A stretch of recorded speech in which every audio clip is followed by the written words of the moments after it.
샬롬 반갑습니다. 윤정훈 목사입니다. 이 시간은 이사야 7장 말씀을 같이 나누도록 하겠습니다. 이사야 7장의 말씀은 실제적인 역사적인 사건을 들어서 이제 모든 이방 족속들이 예루살렘을 칠 때 두려워 떠는 이제 유다와 이스라엘 민족들을 보게 되는 것이죠. 그렇다 할지라도 너희는 두려워하지 말라라는 것이죠. 이 이방 족속들은 누구입니까? 이제 예수님 오셨을 당시에 이 이스라엘 민족들이, 이 종교 지도자들이 예수님에 대해서 철저하게 배척하고 배격하고 예수님 믿는 사람들을 저를 추례시켜버리고 감옥에 가다버리고 죽여버렸던 그것들을 이제 무엇으로 설명하고 있습니까? 역사적인 사실을 들어서 설명하는 것이 바로 이사야 7장의 말씀인 것이죠. 즉 이것은 무엇입니까? 환상이며 예언이며 선지서인 것이죠. 이것을 우리는 반드시 기억하고 이 말씀을 봐야 할 것입니다. 1절입니다.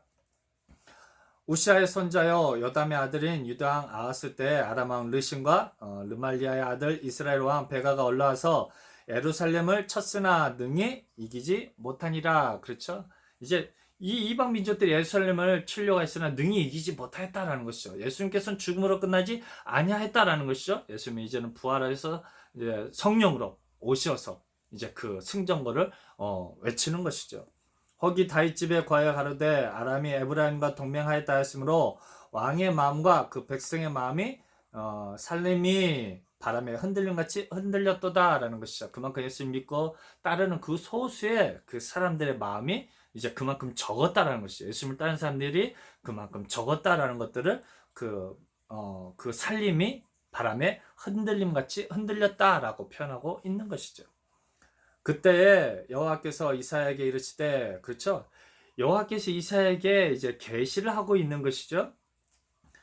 너와 내 아들 스알 야숲은 윗모스도 끝 세탁자의 밭 큰 길에 나가서 아하스를 만나 그에게 이르기를 너는 상가며 정령하라. 아람 느신과 르말리아 아들이 심히 노래할지라도 연기라는 두 부직갱이 그루터기에 불과하니 두려워 말며 낙심치 말라라는 것이죠. 예수님께서 그 십자가에 죽으시고 이제 죽으실 때 이제 그런 골고다 언덕 걸어 올라가시는 그런 모습을 볼 때도 너는 결코 두려워하거나 낙심치 말라라는 것이죠. 아람과 에브라임 왕과 느말리의 아들이 악한 꾀로 너를 대적하여 이르기를, 그렇죠? 악한 꾀로, 예수님에 대해서 악한 꾀와 그 계략으로 저를 예수님을 십자가에 못 박여 죽여버리자라고 늘 계획하고 늘 악한 마음을 이 이스라엘의 종교 지도자들이 가졌던 것이죠. 그래서 6절에 그 모습들을 더 정확하게 설명하고 있습니다. 우리가 올라가 유다를 쳐서 그것을 곤란하게 하고 우리를 위하여 그것을 파하고 다부엘의 아들을 그 중에 세워 왕을 삼자 하였으나, 그렇죠? 철저하게 예수님에 대해서 이제 예수님이 그 포도원 비유 있죠? 그래서 이제 예수님의 그 소유된 것들을, 예수님의 아들을 죽이면 그 소유가 다 자기 것이 되리라 라고 여겼던 그런 종교 지도자들의 모습들을 보여주고 있는 것이죠. 저 여호와의 말씀에 이 도마가 서지 못하며 이루지 못하리라 라는 것이죠. 그렇죠? 대자 아람의 머리는 다메섹이요 다메섹의 머리는 느신이며 에브라임의 머리는 사마리아요 사마리아의 머리는 르말리아의 아들이라도 65년 내에 에브라임이 패하여 다시는 나라를 이루지 못하리라 라는 것이죠. 그렇죠? 이제 완전한 패망이고 이제 이스라엘의 그 종교 제도로는 결단코 나라를 세울 수가 없다라는 것들을 이제 설명하고 있는 것이죠. 그 시대의 역사적 배경을 들어서 설명하고 있는 것이죠. 결국에는 이 이사야 선지서를 통해서 보여주고자 하는 것이 무엇입니까? 이제 이스라엘 민족들에 대한 예언인 것이죠. 유다와 이스라엘 민족들이 이 말씀 보면서 너희들은 예수님 오셨을 때 그런 똑같은 실수를 범하지 말라는 것이죠. 이 시대도 동일하죠. 저 여러분들에게 이제 성령으로 오신 그 예수님에 대해서 너희들은 온전히 깨어서 그 성령 하나님을 믿고 따르고 성령의 인침을 받고 성령의 세례를 받아서 온전히 참 메시아가 누군지 알고 믿고 따라가라라는 것이죠. 이제 9절이요. 만일 너희가 믿지 아니하면 정령이 굳게 서지 못하리라 하였다라는 것이죠. 그렇죠? 여호와께서도 아하스에게 일러 가라사대 너는 내 하나님 여호와께 한 징조를 구하되 깊은 데서든지 높은 데서든지 구하라. 그렇죠? 한 징조를 구하라라는 것이죠. 그 징조가 무엇입니까? 이제 뒤에서 나오고 있습니다. 아하스가 하루되 나는 구하지 아니하겠나이다. 나는 여호와를 시험치 아니하겠나이다 한지라. 그렇죠? 이 이스라엘 정계 지도자들이 예수님에 대해서 계속해서 시험하고 있죠. 당신 참 메시아면 나에게 참 기적과 이적을 보여주십시오라는 것이죠. 시험하여 그 예수님께 종교 지도를 행하죠. 그랬을 때 예수님의 대답이 무엇입니까? 나는 요나의 그 기적밖에는 너희들에게 보여줄 증거가 없다라는 것이죠. 이사야가 가로되 다윗의 집이여 청컨대 들을지어다. 너희가 사람을 괴롭게 하고 그것을 작은 일로 여겨서 또 나의 하나님을 괴로우시게 하려느냐. 그러므로 주께서 친히 징조로, 그렇죠, 주님께서 친히 징조로 보여주시죠. 너에게 주실 것이라 보라 처녀가 잉태하여. 정확하죠. 너무 멋있게 표현하고 있죠. 아들을 낳을 것이요 그 이름을 임마누엘이라 하리라 라는 것이죠. 이사야 7장 말씀이 무엇입니까? 오실 예수님에 대한 설명과 거기에 대적하는 이 종교 지도자들의 모습을 역사적인 사건을 통해서 정확하게 우리들에게 보여주시는 것이죠. 보라 처녀가 잉태하여 아들을 낳을 것이요 그 이름을 임마누엘이라 하리라. 그가 악을 버리며 선을 택할 줄 알 때 미쳐 버터와 꿀을 먹을 것이라. 그렇죠? 예수님을 통해서 정말 달콤하고 정말 그 시원한 그 생명의 샘물을 먹게 될 것이다 라는 것이죠. 예수님을 통한 그 생명의 양식을 먹게 될 것이다 라는 것이죠. 대저 이 아이가 악을 버리며 선을 택할 줄 알기 전에 너희 미워하는 두 왕의 땅이 패한 되리라. 이 두 왕이 무엇이겠습니까? 결국은 유다와 이스라엘인 것이죠. 영적인 유대인들을 가르치고 있는 것이죠. 종교 지도자들을 가르치고 있는 것이죠.